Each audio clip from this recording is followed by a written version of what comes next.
everyone, and welcome to another great episode of Profiles in Canada, the Scouts Canada web series, where we connect with Canadians who use their talents to the full for the greater good. I'm Kaelem Moniz, and today we're here with Ambassador Rosemary McCarney, who served as Canada's ambassador to the United Nations in Geneva between 2015 and 2019. Before that, Ambassador McCarney was the CEO of Plan Canada, one of Canada's oldest nonprofits, with Scouts Canada, I suppose, but also advocating for children's rights and also gender equality. Ambassador McCarney is also the vice chair of the Western Law School Advisory Council, which is right next to the 12th and the 20th London groups in Tri-Shores Council. Ambassador McCarney has also written an award-winning series of children's books aiming at making the concepts of human rights and gender equality under the law as digestible as for Beavers as it is for Scouts. So thank you very much, Ambassador McCarney. It is so good to see you here with us today. Thanks for making the time.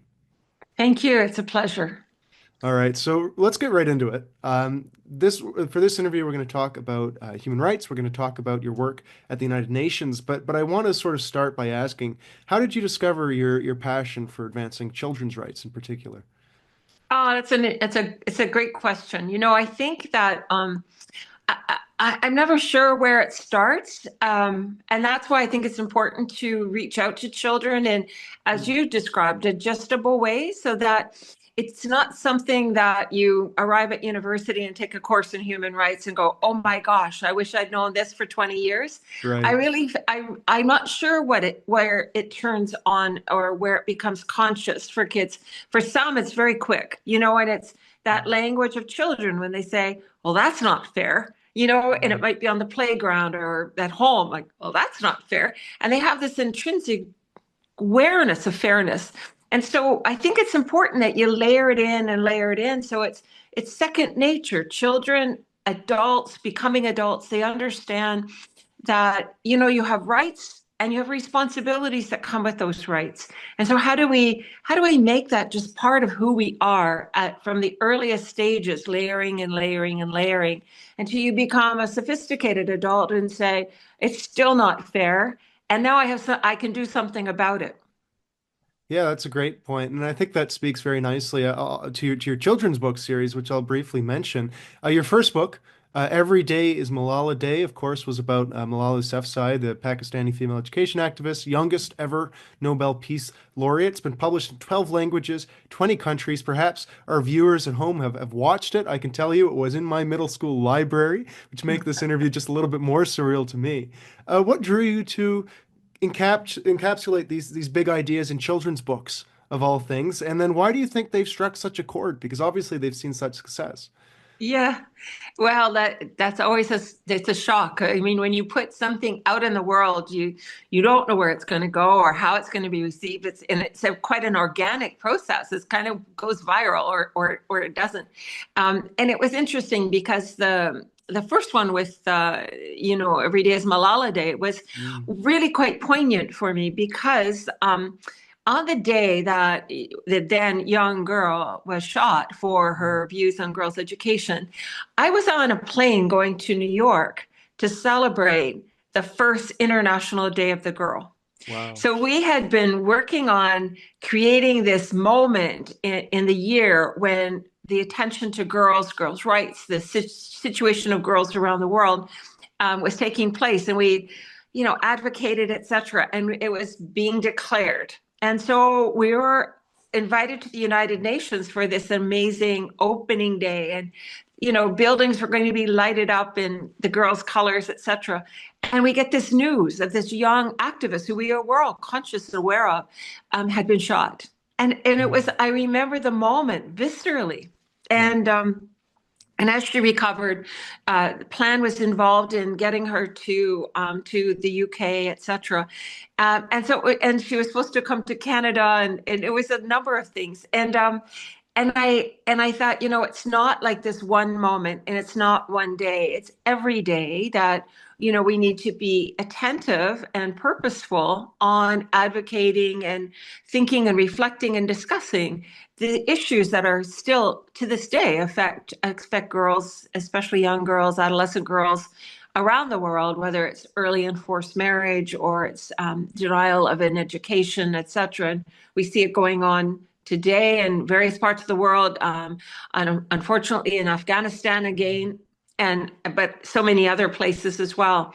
And so there you have it. There we had these images, and we put together this story so that people understood this was all the time, not what once a year or one moment of an event. And so it resonated because it was interesting. People, when you put something out in the world, and I would encourage people watching, like if you have something to say it and write about it, because you have no idea until you do how it might influence others to have the courage to do something, or the confidence, or that speaks to them and their lived experience and gives them hope. And so I really do encourage people, write it down, get it out there. It's a great message. You mentioned advocacy. Canada, traditionally on the world stage, has been a champion of human rights. One of your colleagues on the World Refugees and Migration Council, Lloyd Axworthy, someone I'd love to get on the show, of course, For sure. championed that as foreign minister. He called it the human security agenda, essentially that we're going to put value in individual human lives. I want to ask you, how important is it that Canada is a leader on the world stage for women's rights and also for human rights more broadly? Well, absolutely. Canada has a long history and a tradition of advocating for human rights. Mm, And you have to do that from a place that is respectful, et cetera, because that's what gives you the credibility to be a right. good advocate. And we live in an imperfect society, of course. We haven't got it all right at home.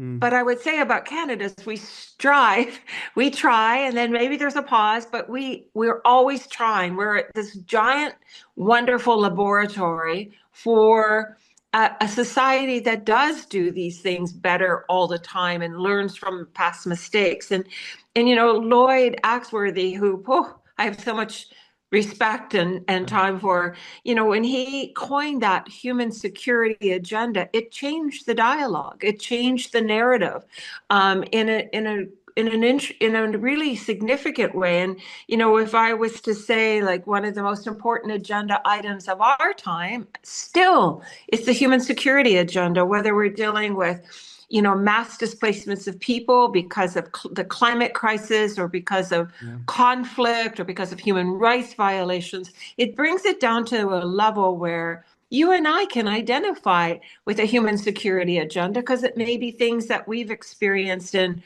our lives through our work or through our travel, or in our home country and on the streets of our home country. So it's it was one of those pivotal moments. And so uh, when I was the ambassador to the United Nations, I can't tell you how many times people came up to me and talked about it, talked about the responsibility to protect, talked about the human security agenda. And it was interesting because I think for Canadians are less conscious of it because maybe we don't feel it so directly as many others.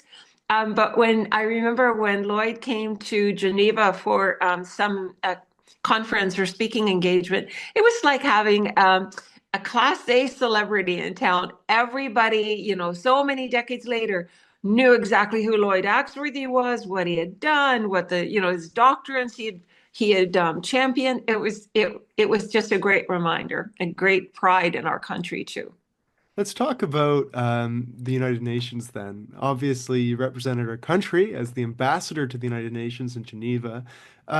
Maybe we can start at the beginning. When you first got that phone call, how did you feel that you would be representing Canada at the United Nations?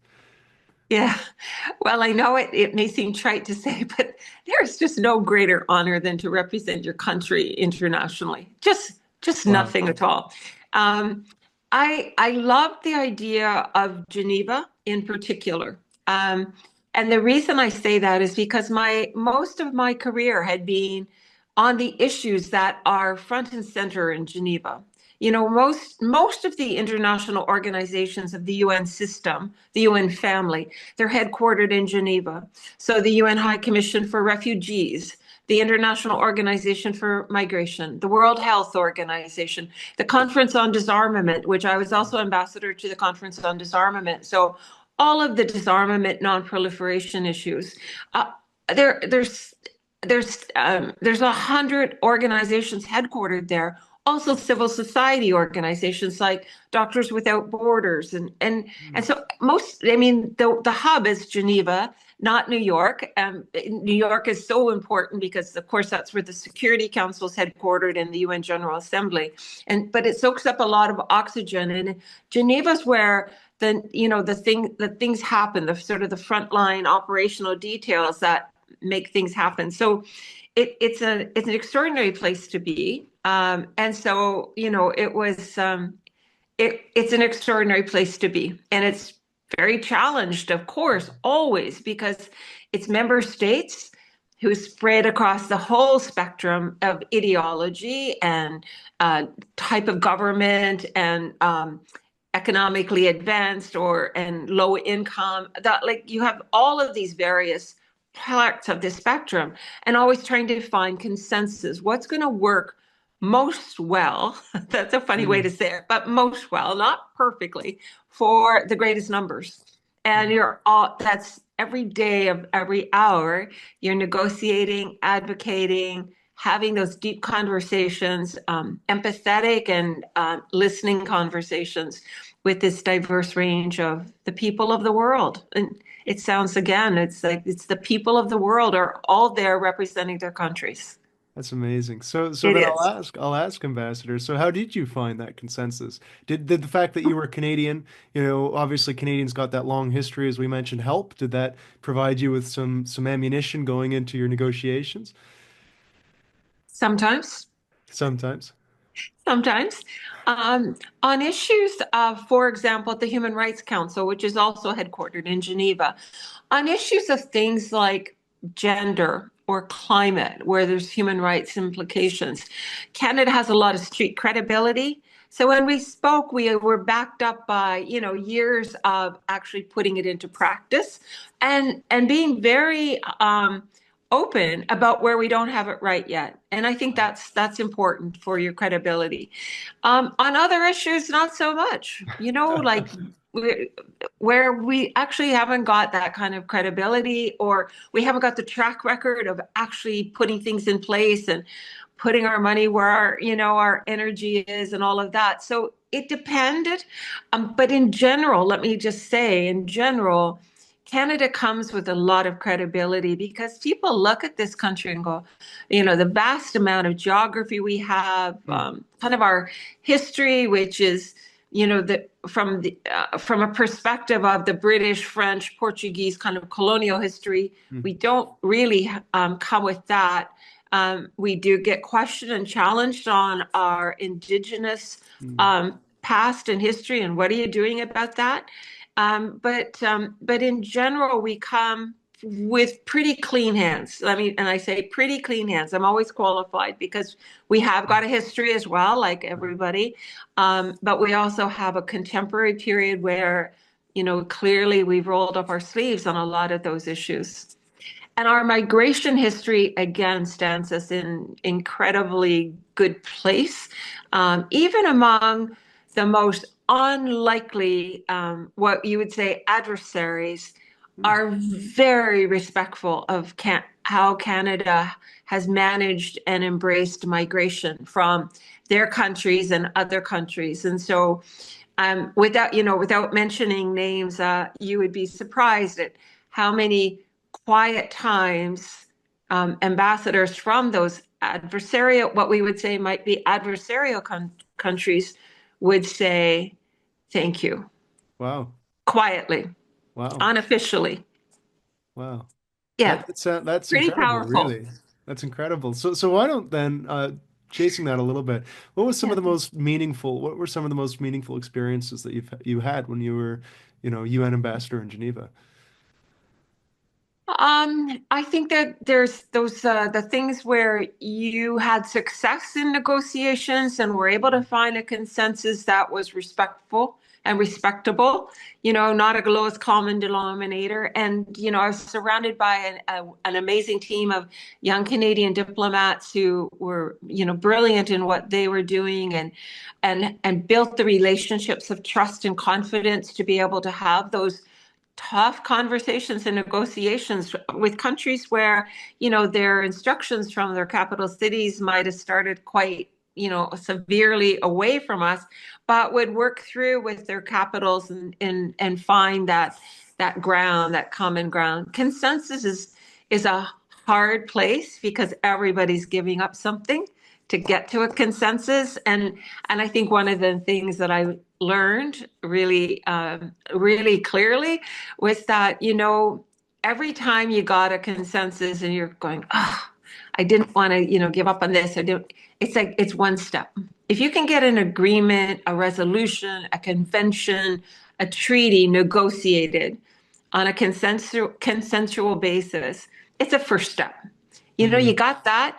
And 2 years later, maybe conditions, geopolitics may have changed and you can go at it again and get that next piece and that next piece and that next piece. And then the other thing I learned, and it's a hard learning, it's a hard lesson, is that sometimes the big win is just mm. holding your ground. Okay. On a negotiation, a resolution, for example, in the Human Rights Council that you may have negotiated, a couple of years back or had been negotiated over the years, and you had language that you could work with, and then holding on to that language in a time of pushback and blowback and, pulling back from human rights obligations, just being able to hold the ground was a big win sometimes. And that was Yeah. a hard one for me to learn because I always thought, no, you got to keep moving it forward. And like sometimes holding on to negotiated language was a big win. So two big lessons. Those are some great lessons. You mentioned young Canadian diplomats. Can I ask you, Ambassador, when you were a guy, did you ever envision that you would be the ambassador for Canada to the United Nations? Did you plan for that to happen? How did you find your passion for diplomacy? Not in 100 years. So I couldn't have sat where you are and said, "Oh, that's what I want to do." That one, not at all. It's funny because I often say to my students, my Trinity College students who are in their fourth year of undergrad and trying to figure out, okay, what next? Where should I go? What should I do, etc. I just say, I think one thing that's really important for everyone, and I think if I can look back with 2020 hindsight, I certainly couldn't have done 2020 foresight back when I was your stage. It's like, I think the most interesting, most compelling careers are those that are not very linear. Hmm. Get a job, keep a job. And so you really have to, I think, appreciate what's your risk tolerance. Hmm. Know your risk tolerance and kind of sit and think about that and chew on it a bit and understand it because it might be reputation risk, it might be career risk, Hmm. title risk, financial income risk. There's a lot of risk when you don't take a straight path, and I never took a straight path. And so I think that's part of the adventure. It's not for everyone. It's not for everyone, and because you can tie yourself in knots if you're always on stress from risk, and so it's good to know that, and it's good to know, where when it's time to move on. Like you've learned a lot, you've given everything you've got, and so like keep moving, and sometimes that's laterally and sometimes it might be a step back in a traditional sense, but it's not if you're on a learning curve. If you're on a learning curve, it's all good. It's always energizing, and you'll always kind of be aligned with your passion. Another great lesson that sort of leads into my last question, Ambassador. Although you've provided so much advice throughout this past interview, I've got to ask if there was a piece of advice, let's call it a thesis, let's call it a good mantra, a line that you would give to scouts today, wondering what to do with themselves, wondering where their passion lies, how to find it. What would you say? Can I do two? Yes, please. One is I think it's an important one, and so I think one a really important one, and and this is one where you can't laugh, is I think choose your partners carefully, Hmm. who you date, who you marry, all of those things, because that's really important. They've got to be someone who's going to be supportive, who may have different risk tolerance, but say, well, if that's you, I'm behind you, go. Because someone who's not that can really shake your confidence Mm. and really shape your choices. And then you wake up one day and go, darn, like, how did that happen? How did I not do that? Why did I not do that? And so, we all have partners in life at different stages, maybe not the same one all the way through, though, I, I did, I do. He's Yeah. upstairs. But I think that's really important because you tend not to be alone through life. And so make sure that person is accompanying you at whatever stage is someone who just says, "Yep, I'm behind you. Go. You've got to get on a plane. Go there. Yep, go for it. We'll figure this out." You want somebody who's going to say, "We can figure this out." I think the other thing is that at this stage as scouts, it's like the old game Pac-Man. It Yeah. was an old, Yeah, the that's early right. days of games. It's Yeah. kind of like be a pack person Yeah. and collect experiences. This is your time. Take those internships, do that volunteer stuff, get on a bus, whatever it is, collect experiences, go volunteer go volunteer in your community. Whenever there's an election, volunteer, like get involved and collect experiences and seek out the people who don't always agree with you. It's so Mm. easy to stay in your bubble and your comfort zone. It's comfortable. Oh, yeah. Get uncomfortable. Like Yeah. this is your time in life, in your teens, adolescence, 20s. It's your time in life to be uncomfortable. Because I think when you think about a spectrum, seek out your unlikely minded people. Like you'll learn something from them. You may not ever agree with them, but you'll learn about the people that you're going to be negotiating with on things you really care about later in life and where they come from. And like, so seek out unlikely minded because you might just find unlikely like-minded in there because people are on a spectrum from ideological to pragmatic. Mm. And it's a long spectrum, and there's lots of people in the middle that you can nudge a certain way and persuade a certain way to kind of a healthier outlook.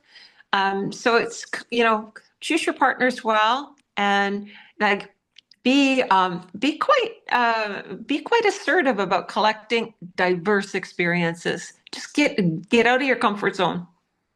Incredible. Ambassador, thank you so much for sharing your time with us today. You've taken your risks, but thanks for sharing your rewards with us as well.